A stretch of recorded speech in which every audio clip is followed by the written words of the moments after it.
મને કોઈ ભગવદીય જનનો સંગ આપજો. કેમ? એનાથી શું થશે? સંસાર ચક્રે ભ્રમતસ્વ કર્મભી તન્માયાત્માત્મજદારગે સ્વાસક્ત ચિત્તસ્ય નનાથ ભૂયાત. આ ભવસાગરને હું તરી જઈશ ભગવદીઓના સંગ. ધ્રુવજીએ પણ એ જ માંગ્યું કે મને કોઈ ભગવદીનો સંગ આપો, જેના સંગથી, જેની સાથે ભગવત ચર્ચા કરતા કરતા આ ભવસાગર પાર થઈ ગયો. દરેક ભગવદી હોય, પ્રહલાદજી હોય, ધ્રુવ હોય, ભગવદીનો સંગ માંગ્યો છે. ભગવદીનો સંગ એ ભગવાનના આવવાની વધાઈ છે. અબ મોહી ભા ભરોસ હનુમંતા, બિન હરિ કૃપા મિલે નહીં સંતા. વિભીષણને હનુમાનજી મળ્યા અને ભરોસો થઈ ગયો કે હવે રામ આવતા જ હશે. કારણ કે જો ભગવાન આવવા ન નીકળ્યા હોત મારી તરફ તો ભગવદી મળ્યા જ ન હોત મને. મહાપ્રભુજી આજ્ઞા કરે છે, આ નિવેદન જે ભગવાન આગળ આપણે કર્યું એની ભગવદીઓ જનો સાથે મળી સતત એનું સ્મરણ કરો કે આપણે પ્રભુ આગળ શું બોલ્યા છીએ, પ્રભુને શું વાયદો આપણે કર્યો છે. એનાથી લૌકિક આસક્તિનો નાશ થશે. અને મહાપ્રભુજી આજ્ઞા કરે, સર્વે સ્વરશ્ચ સર્વાત્મા નિજેચ્છાતઃ કરિષ્યતિ. ભગવાન કેવા છે? સર્વેશ્વર છે અને સર્વ આત્મા છે. એ દરેકના ઘટઘટની જાણનારા છે, દરેકના મનની જાણનારા છે. નિજેચ્છાતઃ કરિષ્યતિ. એ બે અર્થ કર્યા. એક નિજેચ્છાતનો અર્થ કર્યો કે પોતાની ઈચ્છા પ્રમાણે પ્રભુ બધું જ કરશે. ઠાકોરજી જાણે છે, એને ખબર છે કે કોને ક્યારે શું આપવું. જીવ જાણતો નથી એટલે ક સમયે માંગે છે. જો ભગવાન તો ટાઈમ પર જ આપે છે, આપણે જ ઉતાવળમાં હોઈએ એટલે આપણને મોડું લાગે. બાકી એ તો ઓન ટાઈમ જ હોય છે ભગવાન. આપણે જ ઉતાવળમાં હોઈએ એટલે ભગવાન મોડા લાગે. ઘણીવાર ઘણા ઉતાવળા લોકો હોય ને, ઘણી જગ્યાએ જઈએ ને, એટલા ઉતાવળા હોય, ચલો ચલો જલ્દી શોભાયાત્રા કાઢી દો, ચલો ચલો બધું આ કામ પતાવી દો. એને એમ થાય બસ કામ પતી જાય. પણ હજી એનો સમય ક્યારે થાય? લોકોથી એ શોભે. કેવલ ઉતાવળમાં એ આનંદ જ ન માણે. ઘણાને મેં જોયા છે, પ્રસંગોનો આનંદ જ ના માણે. એને એમ થાય બસ કામ ટાઈમે પતી જાય, એનો આનંદ માણવાનો એ ભૂલી જાય. અહીં મહાપ્રભુજી કહે, ઠાકોરજી તો એના સમય જ હોય છે. જીવ ઉતાવળમાં થઈને અધીરો થઈ જાય અને એટલા માટે એને એમ લાગે કે ભગવાને મોડું કરે. ભગવાન ક્યારેય મોડા નથી હોતા. એટલે તો દ્રૌપદીના પ્રસંગમાં કહે ને કે જ્યારે પ્રભુના નામનો પોકાર કર્યો કે હે દ્વારિકાધીશ, અને દ્વારિકાધીશ દોડતા આવ્યા, ત્યારે દ્રૌપદી પૂછ્યું કે પ્રભુ મોડું કેમ કર્યું? ત્યારે ભગવાને કહ્યું, તે અંતર્યામી એમ કરીને પોકાર્યો હોત તો હૃદયમાંથી પ્રગટ થઈ જાત. તે દ્વારિકાધીશ કહ્યું એટલે છેક દ્વારિકા જઈને પછી પાછું આવવું પડે. બાકી તે અંતર્યામી કીધું હોત તો ત્યાં જ પ્રગટ થઈ જાય. હું અંદર જ હતો, તે કીધું દ્વારિકાધીશ તો પહેલા દ્વારિકા ગયો, દ્વારિકાધીશ બન્યો અને પછી તારી પાસે દોડતો આવ્યો. એ તો તમારી સાથે કંઠી રૂપે તમારી જોડે જ બિરાજે. મહાપ્રભુજીએ બ્રહ્મ સંબંધ આપી તમારા હૃદયમાં ઠાકોરજીનું સ્થાપન કર્યું છે. સર્વેશ્વરશ્ચ સર્વાત્મા નિજેચ્છાત. તો એક અર્થ કર્યો, પ્રભુ પોતાની ઈચ્છા પ્રમાણે બધું જ, નિજ ઈચ્છા પ્રમાણે બધું કરશે. બીજો અર્થ આચાર્યો એમ બતાવ્યો, નિજ ઈચ્છા એટલે નિજજનોની ઈચ્છા પ્રમાણે ઠાકોરજી કરશે. એટલે કે પ્રભુની પોતાની ઈચ્છા કોઈ છે જ નહીં. ભક્તે જે મનોરથ કર્યો છે, બસ એ ભક્તનો મનોરથ જ ઠાકોરજીનો મનોરથ બની જાય છે. અને નિજજનોએ જે ઈચ્છા કરી એ ઈચ્છા પ્રમાણે ચાલનારા ઠાકોરજી છે. બસ વૈષ્ણવને મનોરથ કરતા આવડવું જોઈએ. એના હૃદયમાં એવા ભાવ જાગવા જોઈએ કે જેને પૂરા કરવાનો આનંદ ઠાકોરજીને પણ આવે. હૃદયમાં એવો મનોરથ કરો કે ઠાકોરજીને થાય કે ક્યારે આનો મનોરથ હું પૂરો કરી દઉં, ક્યારે જલ્દી આની ઈચ્છા હું પૂરી કરું. એવી ઈચ્છા આપણે કરી તો નિજજનોની ઈચ્છા પ્રમાણે ચાલનારા ઠાકોરજી છે. એમ કહી મહાપ્રભુજી આગળ આજ્ઞા કરતા કહે, સર્વેષાં પ્રભુ સંબંધો ન પ્રત્યેકમિતિ સ્થિતિઃ અતુલ્ય વિયોગેપી ચિંતા કા સ્વસ્ય સોપી ચેત. સર્વેષાં પ્રભુ સંબંધો, સર્વનો પ્રભુ સાથે સંબંધ છે. દરેકનો, જેટલાય બ્રહ્મ સંબંધ લઈ શરણાગત થયા છે એ બધાનો પ્રભુ સાથે સંબંધ. અને કદાચ બ્રહ્મ સંબંધ નથી લીધું એનોય પ્રભુ સાથે સંબંધ તો છે જ, અંશ અને અંશીનો. આ તો વિશેષ સંબંધ મહાપ્રભુજી આપણો ઠાકોર સાથે જોડી આપ્યો. ન પ્રત્યેકમિતિ સ્થિતિ. કોઈ એકનો મુખ્ય હોય એમ નથી, દરેકનો આત્મનસ્તુ કામાય સર્વપ્રિયમ ભવતી. એકોહમ બહુશ્યામ પ્રજાય પ્રભુ જ, અને એકમાંથી અનેક થયા છે એટલે દરેકનો સંબંધ પ્રભુ સાથે છે. અતોન્ય વિનિયોગેપી ચિંતા કા સ્વસ્થ સોપી છે. અને એટલા માટે મહાપ્રભુજી કહે અન્યના વિનિયોગમાં પણ શેની ચિંતા કરવાની. મહાપ્રભુજી કહે જે જીવ પ્રભુના પોતાનો થયો છે એને તો કોઈ ચિંતા કરવાની જરૂર જ નથી. ઠાકોરજી એને પોતાનો ગણ્યો છે. અને એટલા માટે આપણે કહીએ કે હે પ્રભુ હું તમારો થયો, પણ જ્યારે એ બોલીએ છે ત્યારે ઠાકોરજી પણ આપણો સ્વીકાર કરે છે કે આજથી મેં તને સ્વીકાર્યો છે. પણ નાનું બાળક હોય ને, નાના બાળકનો સ્વભાવ શું હોય, એને શેરિંગ કરવું ન ગમે. તમે નાના બાળકમાં એક રમકડું લઈને આવો અને એને કહો કે ચલો બંને ભાઈઓ સાથે રમજો, જેને આપ્યું હોય ને એ બીજાને ના આપે. એમ કે આ વાટીને ખાજે. નાના બાળકના સ્વભાવમાં શેરિંગ હોતું જ નથી. એને વાટીને ખાવું ન ગમે, એને બધા જોડે પોતાની વસ્તુ વેચવી ન ગમે. એને કે આ તો મારી છે, મને લઈને આપી છે. એમ મહાપ્રભુજીએ જ્યારે તમને ઠાકોરજીને સોંપ્યા કે આજથી આ જીવ તમારો થયો, તો તમને શેર કરવાય ઠાકોરજીને સંસાર જોડે ગમતું નથી. કે મહાપ્રભુજીએ મને આપ્યો છે, આ તો મારો થયો છે, આ પોતે બોલ્યો છે કે હું તમારો થયો. અને તમે જ્યારે ઠાકોરજીને એમ કહો છો તમે મારા, અને તમે પછી એમ કહો કે ના પ્રભુ આ સંસાર જોડે મને શેર કરો, ઠાકોરજી કે એ મને નહીં ફાવે. મને આપ્યો છે એટલે તું મારો. એટલે મહાપ્રભુજી કહે કે જો ઠાકોરજી તમને પોતાનો ગણ્યો છે પછી ચિંતા શું કરવાની. એને પોતાના કરીએ કરો કૃપા હું કરું વિનંતી, પોતાનો કરી જાણો. વલ્લભાખ્યાનમાં પણ કહ્યું ને કે સૌથી મોટી કૃપા એ છે જ્યારે જીવને ઠાકોરજી પોતાનો કહે. અને વાર્તા સાહિત્યમાં અનેકવિધ એવા પ્રસંગો છે, અનેક પ્રસંગો કે જ્યાં ઠાકોરજી ભક્તને કહે છે તું મારો છો. પેલા વાર્તા સાહિત્યમાં પ્રસંગ આ 252 પેલા માજીને ઠાકોરજી ઘરની બહારે ન જવા દે કે ના તારા વગર હું નહીં રહું, તું મારી છું, મારી માં છું. એવો ભાવ રાખીને ઠાકોરજી એને ઘરની બહારે કંઈક વસ્તુ લેવા ન જવા દે. એવો આગ્રહ ઠાકોરજીને જીવ માટે થઈ જાય છે. એમ કહીને આગળ ચોથા શ્લોકમાં મહાપ્રભુજી આજ્ઞા કરે કે જ્યારે જ્ઞાનથી જીવ સમજપૂર્વક શરણાગત થયો તો એને તો આ ભાન રહે, પણ ઘણા જીવ એવા છે જેને સમજ નથી ને પ્રભુના થઈ ગયા, તો એનું શું? અને એનો ઉત્તર આપતા મહાપ્રભુજી આજ્ઞા કરે અજ્ઞાનાદથવા જ્ઞાનાન કૃતમાત્મનિવેદનમ યૈ કૃષ્ણ સાત્કૃત પ્રાણે સ્તેષાં કા પરિદેવના. અજ્ઞાનથી કે જ્ઞાનથી જેણે પણ આત્મનિવેદન કર્યું છે અને પોતાના પ્રાણ કૃષ્ણને સોંપી દીધા છે, પછી તેણે શું ચિંતા કરવાની હોય? ભલે જાણતા, જો સમર્પણ કરનારો જાણતો નથી, પણ જેને સમર્પણ થઈ રહ્યું છે એ ઠાકોરજી તો જાણે છે કે હું શું કરી રહ્યો છું. પેલાએ અજ્ઞાનતામાં કર્યું છે, પણ ભગવદ્ ગીતામાં તો ભગવાનના વચન છે અનન્યા ચિંતયંતો મામ એ જના પર્યુપાસતે. એ અનન્ય ભાવથી જેને મને ભજ્યા એના પર તો કૃપા પ્રભુ કરે જ છે અને સુલભ થઈ જાય છે. અને યોગક્ષેમમ વહામ્યમ એવી પણ વાત કરી.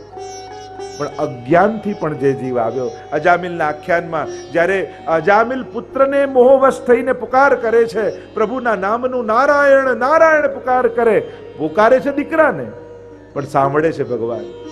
અને પોતાના દૂતોને મોકલે છે પરમાત્મા, પાર્ષદોને મોકલે છે. એક બાજુ યમદૂતો આવ્યા છે, બીજી બાજુ ભગવાનના પાર્ષદો આવ્યા છે. બંને વચ્ચે ચર્ચા થાય. યમદૂતો કહે કે આ તો પાપી છે, બ્રાહ્મણ હોવા છતાં બ્રાહ્મણનું કર્તવ્ય આણે કર્યું નથી, આને તો યમલોક લઈ જઈશું. ત્યારે ભગવાનના પાર્ષદો કહે આણે છેલ્લી ઘડીએ ભગવાનનું નામ લીધું છે. અરે પણ દીકરાને વશ લીધું છે. કે ભલે દીકરાને વશ લીધું હોય, અજ્ઞાનાત અથવા જ્ઞાનાત ઉત્તમલા શ્લોક નામ યત સંકીર્તતમ અઘમ પુંસો દહે દેદો યથાનલ. ત્યાં ભાગવતજીમાં કહ્યું અજ્ઞાનાત અથવા જ્ઞાનાત ઉત્તમ શ્લોક નામ યત, જ્ઞાનથી કે અજ્ઞાનથી જેણે પણ ભગવદ નામ લીધું યા ભગવાનનો આશ્રય કર્યો, આ ભગવાનનું નામ તો અગ્નિ જેવું છે. અગ્નિમાં જાણતા લાકડું નાખો કે અજાણતા પડી જાય, અગ્નિનો સ્વભાવ છે એ લાકડાને બાળી જ નાખે. એમ જ તમે જાણતા શરણે ગયા કે અજાણતા ગયા, તમે નથી જાણતા પણ શરણે લેનારો તમને જાણે છે, એટલે તમારા ઉપર ચોક્કસ પ્રભુની કૃપા થશે. પછી શું ચિંતા કરવી? અહીંયા મહાપ્રભુજી કહે કે ભલે અજ્ઞાનથી શરણે ગયા, પણ શરણે ગયા એ મોટો સદગુણ છે. અજ્ઞાનાદ અથવા જ્ઞાનાદ કૃતમાત્મ નિવેદનમ યહી કૃષ્ણ સાકૃત પ્રાણી તેષામ કા પરિદેવના. જેના પ્રાણ કૃષ્ણ થઈ ચૂક્યા છે એને કોઈ પ્રકારની ચિંતા કરવી નહીં. અને એટલા માટે ઘણીવાર ઘણા પાઠ કરીએ, સેવા કરીએ, કીર્તન કરીએ, ઘણીવાર આપણે એને નાય જાણતા હોઈએ, એનું મહાત્મા આપણને ખ્યાલ ન હોય, એ તીર્થોમાં ગયા હોય, બેઠકમાં ગયા હોય, હવેલીમાં ગયા હોય, પણ ઠાકોરજી જાણે છે. બોલો ગોવર્ધન નાથ કી જય, વલ્લભાધીશ કી જય, શ્યામ સુંદર શ્રી યમુને મહારાજ કી જય, શ્રી ગુસાઈજી પરમ પરમ દયાળ દયાળ કી જય. અજ્ઞાનાદ અથવા જ્ઞાનાत् કૃતમાત્મ નિવેદનમ યૈ કૃષ્ણ સાકૃત પ્રાણી તેષાં કા પરિદેવના. અને આગળના 5મા શ્લોકમાં મહાપ્રભુજી આજ્ઞા કરે, તથા નિવેદને ચિંતા ત્યાજ્યા શ્રી પુરુષોત્તમે વિનિયોગેપી સાત્યજ્યા સમર્થો હિ હરિસ્વત. તથા નિવેદને ચિંતા ત્યાજ્યા શ્રી પુરુષોત્તમે. અને શ્રી પુરુષોત્તમમાં વિશ્વાસ રાખી જેણે નિવેદન કર્યું છે. અજ્ઞાનથી જો પ્રભુ સ્વીકાર કરતા હોય તો જેણે તો ભરોસો રાખી, જ્ઞાન રાખી ઠાકોરજીને નિવેદન કર્યું છે કે હું શું કરવા જઈ રહ્યો છું, શરણાગતિ એટલે શું, શરણાગત થયા પછી જીવનું કર્તવ્ય શું, આ બધી સભાનતા સાથે જેણે ઠાકોરજીને નિવેદન કર્યું છે, વિનિયોગેપી સા ત્યાજ્યા સમર્થો હિ હરિસ્વત. એણે તો કોઈ પણ પ્રકારની ચિંતા કરવી નહીં કે મારું ઠાકોરજીએ સ્વીકાર કર્યું હશે કે નહીં નિવેદન, ઠાકોરજીએ મને સ્વીકાર્યો હશે કે નહીં, અપનાવ્યો હશે કે નહીં. આ વિનિયોગની ચિંતા. અને વિનિયોગની ચિંતા 2 પ્રકારની છે, એક સ્વ શરણાગતિ બાબતની અને બીજી સ્વ સેવા બાબતની. આ 2 પ્રકારની ચિંતા થાય. એક ચિંતા વૈષ્ણવને એમ થાય કે આ ઠાકોરજીની સેવા હું કરું તો છું, પણ પ્રભુ સ્વીકારતા હશે કે નહીં મારી સેવા. આ ભોગ ધરું તો છું, પણ મારા હાથનું ઠાકોરજીને ભાવતું હશે, એ આરોગતા હશે ખરેખર. ખરેખર ઠાકોરજી મારા ઘરે પ્રસન્નતામાં બિરાજતા હશે, ખરેખર મારા જે ઘરે બિરાજે છે એ સાક્ષાત ઠાકોરજી છે. આવી અનેકવિધ પ્રકારની સેવા બાબતની ચિંતા પણ વૈષ્ણવને થાય છે. મહાપ્રભુજી કહે કે ક્યારે પણ જેણે શરણાગતિ કરી છે એને ભગવત સેવા બાબતની ચિંતા યા શંકા નહીં કરે. કારણ મહાપ્રભુજીએ સાક્ષાત પુષ્ટાવીને તમારા ઘરે ઠાકોરજી પ્રગટ પુરુષોત્તમ નંદ નંદન પધરાવ્યા છે. એટલે તમારી દરેક સેવા ઠાકોરજી ચોક્કસ સ્વીકારે જ છે. ક્યારે પણ શંકા નહીં કરવી, ક્યારે પણ પરીક્ષા નહીં કરવી. નહીં તો ગણપતિજીએ દૂધ પીધું ને ત્યારે ઘણા ઠાકોરજીમાં ટ્રાય કર્યો. ઘણા લોકોએ કે અમે ઠાકોરજીમાં, મેં કીધું આજ સુધીની સેવા ગઈ, કારણ કે આજે પીવડાઈને તમે સાબિત તો એ જ કર્યું કે આજ સુધી ધરાવ્યું એ ઠાકોરજી પીધું નથી. આજે પીવડાઈને સાબિત તો એ જ કર્યું ને કે તમને એ ભરોસો છે કે આજ સુધી જે ધર્યું ને એ નહોતું આરોગ્યું ઠાકોરજી, એટલે આજે ટ્રાય કરો. અરે હસ હસ દૂધ પીવત હે નાથ, એ તો આરોગ્ય જ છે, એ તો પીએ જ છે. અને એક વસ્તુ યાદ રાખજો, અરે વિષ લગાડીને આવેલી પૂતનાનું પયપાન કરી એને માની ગતિ આપી, તો જે પ્રેમથી કટોરીમાં ભોગ ધરે એને ઠાકોરજી કઈ ગતિ નહીં આપે. વિષ લગાડીને જે દૂધ પાય તો 7 ઘૂંટ ભર પીજે લાલા, ધોરી કોપય પરમ રસાલા. નિત્ય લીલામાં કહ્યું 7 ઘૂંટ પીએ, 7 અવસ્થાનું દાન ઠાકોરજી કરે. પ્રેમ, આસક્તિ, વ્યસન, આવેશ, પ્રવેશ, ત્રપા અને મૂર્છા. આ પ્રેમની 7 અવસ્થાનું દાન 7 ઘૂંટ ભર પીને ઠાકોરજી કરે છે ભક્તને. તો સેવા બાબતની ક્યારે શંકા નહીં કરે. અને એમાંય આગળ અનેક પ્રકારની શંકાઓની ચર્ચા વાર્તા સાહિત્યમાં ભાવ પ્રકાશમાં કહ્યું છે. કેવી શંકાઓ થાય કે આટલું ભોગ ધર્યું, આખું અન્નકૂટ યા 56 ભોગ, તો લાલન તો નાનકડા છે, આ બધું આરોગતા હશે. આ અતિશયોક્તિની આ વાર્તા સાહિત્યમાં આવે છે કે આવી શંકા પણ નહીં કરવી. પ્રભુ તો દ્રષ્ટિ માત્રથી બધાનો અંગીકાર કરી લે છે. પુષ્ટિ માર્ગમાં છે ને, દરેક વસ્તુ ક્રિયા દ્વારા જ સ્વીકાર થાય એવું જરૂર નથી. તમારા પર દ્રષ્ટિ કરે તોય આશીર્વાદ મળી જાય. કૃપા કટાક્ષ નિહારો શ્રી વલ્લભ, કૃપા કટાક્ષ નિહારો, મેરી કૃતિ જીન નહીં દેખો, અપનો બિરદ વિચારો. એક વસ્તુ યાદ રાખજો, ભગવાન દર્શન બધાને આપે છે, પણ નજર બધાને આપતા નથી, દ્રષ્ટિ બધાને આપતા નથી. એટલે પૂતના આવીને ઠાકોરજી નેત્રો બંધ કરી લીધા, દ્રષ્ટિ ના આપી, દર્શન આપ્યા. ખોળામાં પહોંચી ગયા પણ દ્રષ્ટિ ના આપી. એમ ઠાકોરજી સન્મુખ હજારો લોકો દર્શન કરવા આવે, બધાને ઠાકોરજીના દર્શન થાય, પણ ભગવાન બધાને નજર ના આપે. એ કોના પર દ્રષ્ટિ કરે? જેના મુખમાં શ્રી વલ્લભનું નામ હોય એના પર શ્રીનાથજીની દ્રષ્ટિ પડે છે. તો એ ભાવ છે. તો આવી ભાવના પણ, આવી શંકા પણ નહીં કરવી કે આટલા નાનકડા લાલન આખો અન્નકૂટ ને 56 ભોગ આરોગતા છે. એનું સામર્થ્ય તો કેવું છે! એ તો શિલામાંથી 1000 હાથ ધારણ કરીને પ્રગટ થયા. દેખો રી હરિ ભોજન ખાત. પ્રભુ તો આરોગે છે. અને ત્યાં સુધીની વાર્તા આવી કે જે ગોવાલણ ઘરથી નીકળી ન શકી અને ઘરમાં જ માટલું લઈને ભોગ ધર્યો, તો ગિરિરાજજી એવો હાથ લાંબો કર્યો કે છેક ઘરે હાથ પહોંચ્યો, ત્યાંથી માટલું લઈને આવી ગયા ઠાકોર. એટલે પ્રભુમાં આવી શંકા પણ નહીં કરે. એક બેન જ મને પૂછતા હતા, આ દૂધ ધરીએ, દહીં ધરીએ, માખણ ધરીએ, આ અથાણું ધરીએ, આ ધરીએ, તો આ બધું એક સાથે કોઈ કઈ રીતે આરોગી શકે?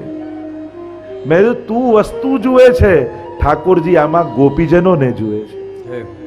આ વસ્તુઓ નથી, આ તો ગોપીઓના ભાવ છે, જે ઠાકોરજી એ ભાવનો સ્વીકાર કરે છે.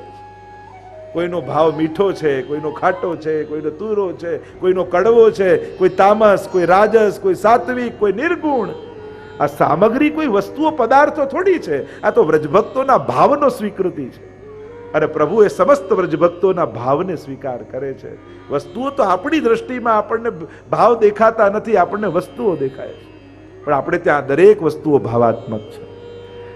તો એક છે સમર્પણની શંકા, બીજી છે શરણાગતિની શંકા કે મેં બ્રહ્મ સમન લીધું તો ખરા, તુલસીદલ હાથમાં લીધું, ગદ્ય મંત્ર બોલ્યો, પણ ઠાકોરજીએ મારો સ્વીકાર કર્યો હશે?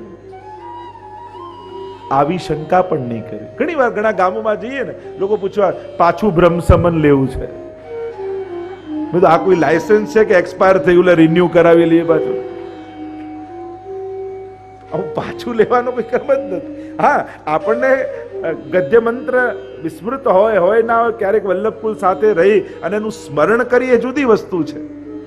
બાકી બ્રહ્મ સંબંધ, તમે ભલે અજ્ઞાન હતા, આપનાર કદાચ એવો જ્ઞાની નહીં હોય, પણ સ્વીકારનારો એ સર્વાત્મા છે, એ સર્વસમર્થ છે, અને એટલા માટે એણે તમને ચોક્કસ સ્વીકાર્યા છે.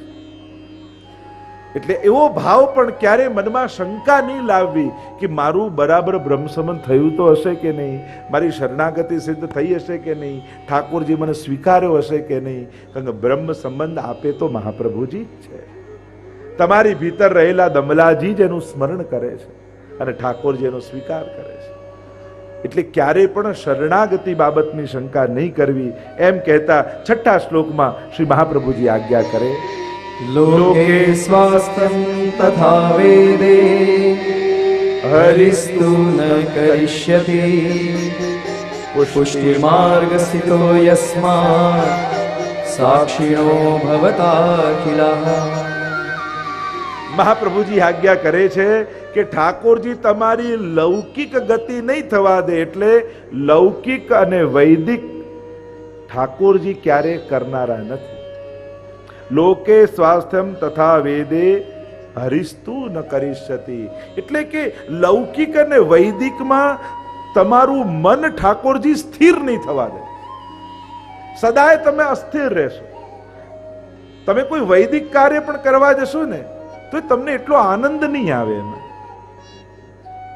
એમ જ લૌકિકમાં પણ કાંઈક ને કાંઈક કરી ઠાકોરજી તમારી લૌકિક અનાસક્તિ બનાવી રાખશે. એટલે કદાચ એવું થાય કે તમારા સ્વજનો, તમારા દીકરા કે તમારા એમ થાય કે તમારી જોડે રહેવા તૈયાર નથી, એને નથી ફાવતું તમારી જોડે, ત્યારે ક્લેશ નહીં કરો. ત્યારે એમ વિચારું કે હા, ઠાકોરજીએ કદાચ મારું મન આમાં ફસાઈ જવાનું હશે એટલે ઠાકોરજીએ જ એના મોઢે બોલાવ્યું, એટલે હું છોડી શકું એમ હતો નહીં. એટલે કુંતાજી પણ સ્તુતિ કરતા ભાગવતજીમાં એમ કહે છે, દ્રઢમ પાંડુ શું વૃષ્ણિ શું. પ્રભુ એમ કરો ને, ખડગ ખેંચો, બંને હાથમાં ખડગ લઈ લો. કારણ કે દરેક સ્ત્રી બે જગ્યાએ બંધાયેલી હોય, પોતાના પિતા પક્ષમાં અને પોતાના સસુર પક્ષમાં, પતિ પક્ષમાં. એમ પ્રભુ કરો કે બંને હાથમાં ખડગ લઈ મારા બંને લૌકિક બંધન કાપી નાખો, જેથી મારું કેવલ બ્રહ્મ સંબંધ રહી જાય, બાકી બંને બંધનો કપાઈ જાય. પ્રભુ વિપત્તિઓ મને આપો. પ્રભુ કે કેમ વિપત્તિ માંગો છો? ત્યારે કુંતાજી કે સુખ આવે ને ત્યારે લૌકિકતા વધી જતી હોય. માણસ સુખી થાય એટલે દૂર દૂરના સગા હોય કે અમારા તો બહુ નજીક ના, આમ સીધા સગા અમારા. અને દુઃખ આવે તો નજીકના લોકો અજાણ્યા થઈ જાય, આમ ડાયરેક્ટ સંબંધ નહીં હો અમારે નજીકના. એટલે કુંતાજી કહે કે અમે એવા સંસાર આસક્ત જીવો છીએ ને કે સંસારને છોડવાનું સાહસ અમારામાં નથી. આ આસક્તિઓને કાપવાની તાકાત અમારામાં નથી. એટલે વિપદા સંતુ ન શશ્વત તત્ર તત્ર જગદગુરો. વિપત્તિઓથી મારું જીવન ભરી દો. પ્રભુ કે કેમ? એટલા માટે કે વિપત્તિ આવશે તો સંસાર અમારે નહીં છોડવો પડે, સંસારના લોકો જ અમને છોડીને જતા રહેશે. કારણ કે અમારામાં તાકાત છે નહીં. સંજોગ એવા કરી દો કે અમારી આસક્તિઓ ત્યાં સમાપ્ત થઈ જાય. એટલે કદાચ વિપરીત સ્વજનો મળ્યા છે તો એમ માનો કે આ દીકરો નથી બોલ્યો, એની જીભ પર બેસીને ભગવાન બોલ્યા છે કે તારી આસક્તિ એમાં થઈ જાય, એના કરતા આસક્તિના પદાર્થો તારાથી અનાસક્ત થઈ જાય એવું તને કરી દો. અને અનુકૂળ છે તો ઠાકોરજીનો આભાર માનો કે ચલો આપની સેવામાં એક વૈષ્ણવ વધ્યો છે. જો કેવા તત્પર છે, કંઈ પણ મારે અલૌકિક કરવું હોય તો તુરંત મને સાથ આપે. તરત સગવડતા ઠાકોરજીએ મને દીકરો નથી આપ્યો, મારા ઘરે એક ભગવદી વૈષ્ણવ મને આપ્યો. આવો ભાવ થઈ જાય. મૂળ વાત છે સમજથી સંકટોને તરવાની વાત. સમજથી સંકટોને તરી જાઓ. કારણ કે અનુકૂળ સંજોગોની પ્રતીક્ષા કરશો તે તો જીવન સમાપ્ત થઈ જશે. ક્યારે અનુકૂળ થઈ જાય? સમજથી અનુકૂળતાઓ ઊભી કરો. લોકે સ્વાસ્થ્યમ તથા વેદે હરિસ્તુ ન કરીશતી. બહુ ઠાકોરજી તમને લૌકિકમાં સેટ નહીં થવા દે. એટલે કે તમને લૌકિક આસક્ત નહીં થવા. તમારું કઈ બધું બગાડી નાખે તહેશમાં એવું કઈ વાત નથી. ભાગવતજીમાં જેટલા ભક્તોની કથા છે બધા રાજા મહારાજાઓની જ કથા છે. પણ ધીરે ધીરે ઠાકોરજી તમને અનાસક્ત કરી અને લૌકિકમાં રહેવા છતાં તમારી લૌકિક ગતિ ન થાય એની સાવધાની બનાવીને રાખશો. પુષ્ટિ માર્ગ સ્થિતો યસ્માત સાક્ષીણો ભવતા અખિલા. અને પુષ્ટિ માર્ગમાં જે સ્થિત છે એને સાક્ષી ભાવે રહેવું.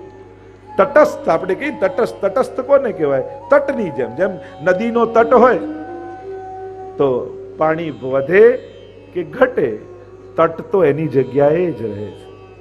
એમ સુખ વધે કે સુખ ઘટે, તટસ્થ થઈને તટ ભાવથી પ્રવાહને જોતા રહેવું કે આ બધું વહી રહ્યું છે, ક્યાંક હું તણાઈ ન જાઉં, મારે મારી જગ્યાએ જ રહેવાનું છે. જલ રોજ હજારો લીટર વહી જાય પણ તટ એની જગ્યાએ જ રહે. બસ તટસ્થ બનીને રહેવું, તટની જેમ રહેવું. આ બધા પ્રવાહો છે, આ બધી આસક્તિઓ છે જે વહી રહી છે, પણ મારો જન્મ ભગવત સેવા કરવા માટે થયો છે. મેં ઠાકોરજીને સંકલ્પ આપ્યો છે કે હું તમારો થયો છું, એટલે મારે ભગવાનના થઈને જીવવું છે.